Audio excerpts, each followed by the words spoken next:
Taste the Daily. அதோட பள்ளிக்கரணை சதுப்பு நிலக்காடு உங்களுக்கு நல்லா தெரியும். ஏற்கனவே என்க்ரோச்சிலிருந்து உயர்நீதிமன்றத்து வரைக்கும் இதெல்லாம் வழக்கு போயிட்டு வந்திருக்குது. இன்றைக்கி அதிமுக ஆட்சி இருக்கின்ற பொழுது அந்த சதுப்பு நிலைகளெல்லாம் பாதுகாக்கப்பட்டது.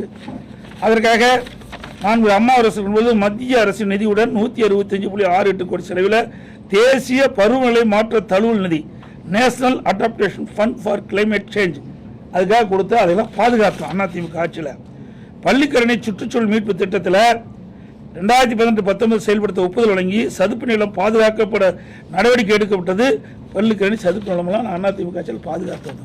ஆனால் அந்த திராவிட முன்னேற்ற கழகம் ஆட்சிக்கு வந்த பிறகு இன்றைக்கு சென்னை மாநகராட்சிக்கு ஒரு குறிப்பிட்ட பகுதி இருக்குது, வனத்துறைக்கு குறிப்பிட்ட பகுதி இருக்குது.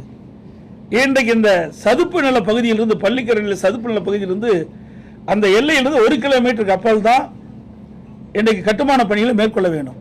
இது தென்னிந்திய பசுமை தீர்ப்பு ஆணையத்தினுடைய தீர்ப்பு. அந்த பசுமை தீர்ப்பு ஆணையத்தினுடைய தீர்ப்பின்படி அந்த சதுப்பு நில எல்லை கோட்டிலிருந்து 1 கிலோமீட்டருக்கு அப்பால் தான் இந்த கட்டுமான பணியை துவங்க வேண்டும்.